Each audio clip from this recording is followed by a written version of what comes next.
Elysian's purpose is women inspiring women, and we are 8 years old, and we believe that every woman has a story and a voice to be told. And tonight the story that we're telling is the story of the most beautiful, inside and out Eboni K. Williams.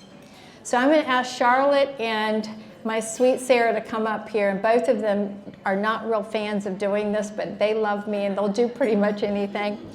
Eboni has not seen the cover, and again, when you all leave, a couple of folks from the plating group and Elysian will be handing you magazines.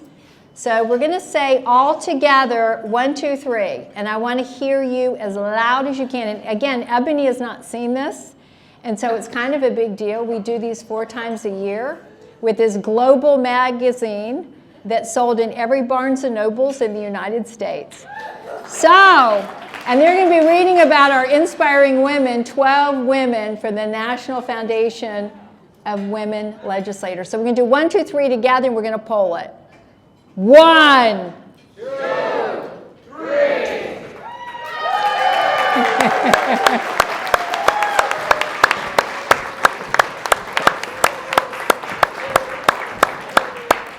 Okay, let me tell you about Eboni, because this will resonate with so many of you.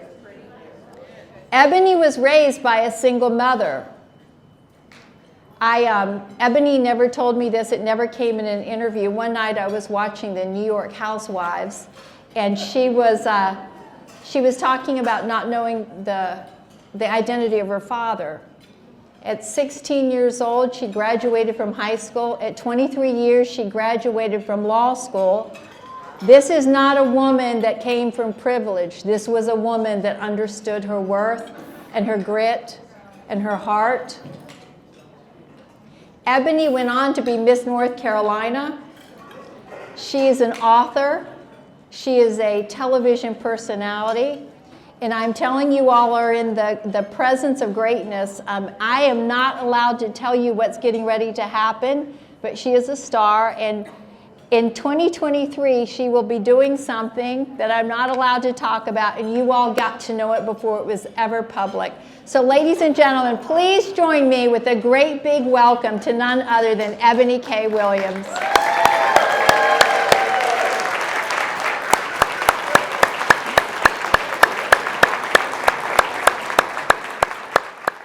OMG.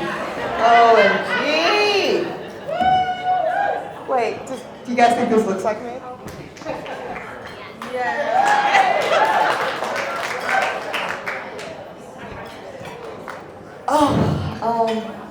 There are no words that sufficiently express the gratitude I have for Karen Floyd. Karen Floyd is a woman that I met pretty randomly, almost 7 years ago. And Karen likes to say that she hasn't, quote, done a whole lot for me. And Karen, I want you to know that you were the first woman to publish me in a global platform. I think we need to put around together for that. And in doing so, it really wasn't even about the exposure, Karen. You believed in me. You believed in me. And I want to tell you that I thank you for that, and I love you for that. Karen is my mentor.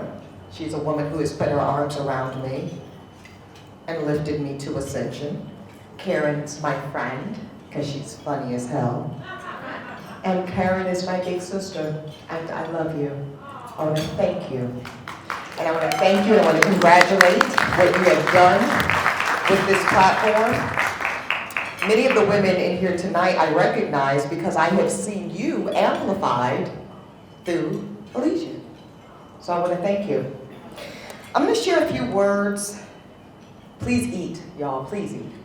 Thank you. Tonight I want to share a few words about something I'm calling the power of optics. And I think it's apropos that we speak about optics when we reveal a magazine cover. But the reality is optics matter, optics are powerful, and optics can control narrative. And when it comes to the representation of women in America and to women in leadership, I think everybody in this room knows how powerful optics are. Can I get an amen? Amen. I thought so. So tonight I want to talk about optics. Now, and I feel, Karen, you didn't tell me no men were going to be here. I drafted these words for women, and yet I want to shout out the men who have joined us tonight. Thank you. So ladies and gentlemen, what things look like matters. And in an ever more visual, social media-driven society, how things appear matters more now than ever before. Now, we could litigate the right and the wrong of that. That's legitimate, right? But the reality is, this persists nonetheless, at least for now. Now, when it comes to optics, my very first instructor on the power of representation was a great American patriot by the name of Frederick Douglass. See, Douglass became the most photographed American of the 19th century. Don't mishear me. He was not the most photographed Black American. He was the single most photographed American, period. Why? It wasn't an accident. See, this writer and brilliant orator knew that he had access to platforms that others like him did not. And Douglass was intentional, strategic, brilliant, genius even, in the way that he made sure that his image, the face of someone who had been enslaved, he made sure that the world saw his humanity and saw his dignity. See, look at really any published portrait of Douglass and you will see what I mean. This is a man who is physically beautiful. He's very serious. He's determined. Douglass is regal. And he's saying that he is a man who would have been treated as less than human by most of his countrymen and shackled for his life. So knowing this, Frederick Douglass purposely had so many photographs of himself taken. Why? So that he would challenge anyone who would enslave a Black American. And he would say, if you would place someone who looks like me into chains, chattel, with my beauty, my poise, tell me what that says about you and your inhumanity, not mine. See, on top of this, Douglass also is messaging to who? To the enslaved. He's saying, you beautiful one, you are not what they say you are. And so, ladies, sorry, y'all, I didn't know y'all was coming. Douglass's masterclass in optics is suited for every woman in this room tonight.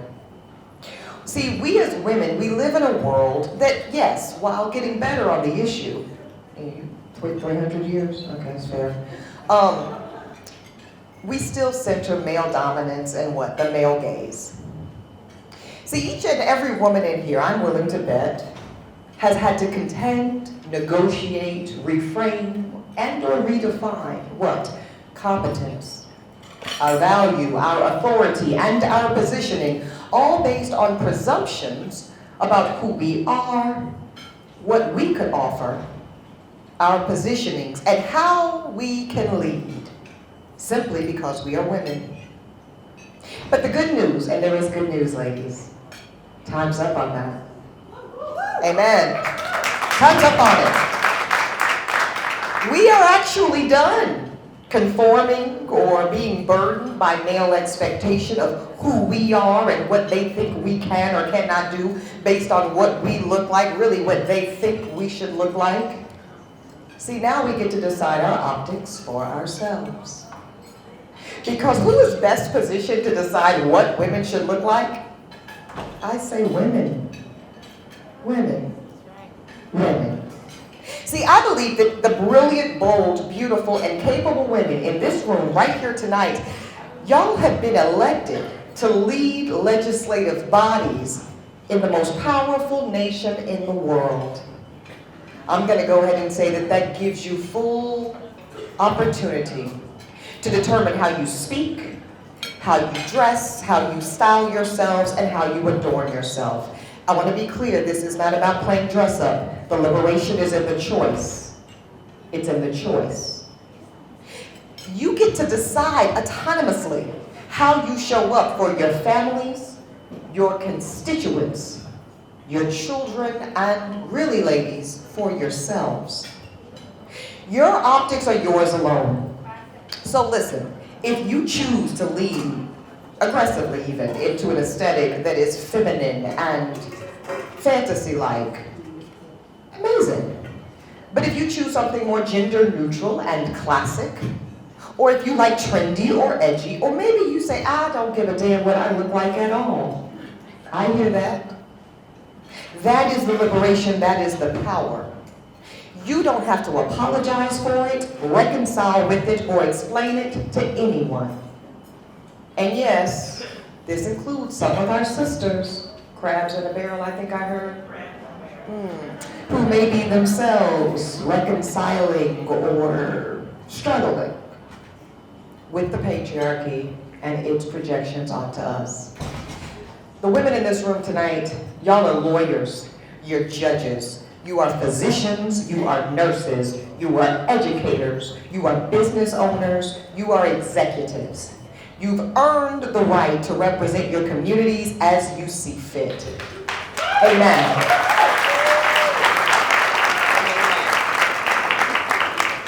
So I'm gonna wrap up real quick, and I wanna leave you with an invitation to be fully selfish here. I want that for you. You've earned it.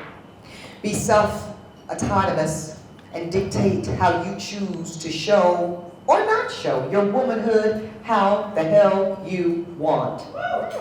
Yes. I want you to show up. I want you to represent. Half of y'all in here are representatives, ain't that right? Represent the choice that you've earned. Now I'm going to leave you by answering a question that I know a lot of y'all are asking, even if it's in your own head. Now this young lady seems smart and sensible, even rational. Why the hell would she do something so crazy as the Real Housewives of New York? I know. Look at Karen clapping loud. My dearest Karen, I do believe, correct me if I'm wrong, Karen, I believe this was the first time in my relationship with Karen and in the years I've known her that she really was like, oh, my young prodigy might not know what she's doing. She was horrified. But this is my answer, real talk. It all goes back to Douglas. It goes back to representation and optics. See, I showed up on the Real Housewives of New York City presenting a different take on womanhood.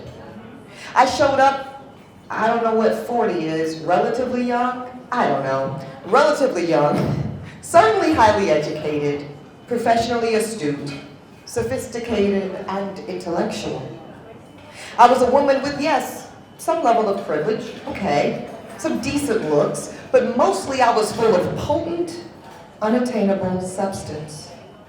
And y'all know, because y'all are this, that type of woman exists in this nation. And that type of woman deserves to be represented.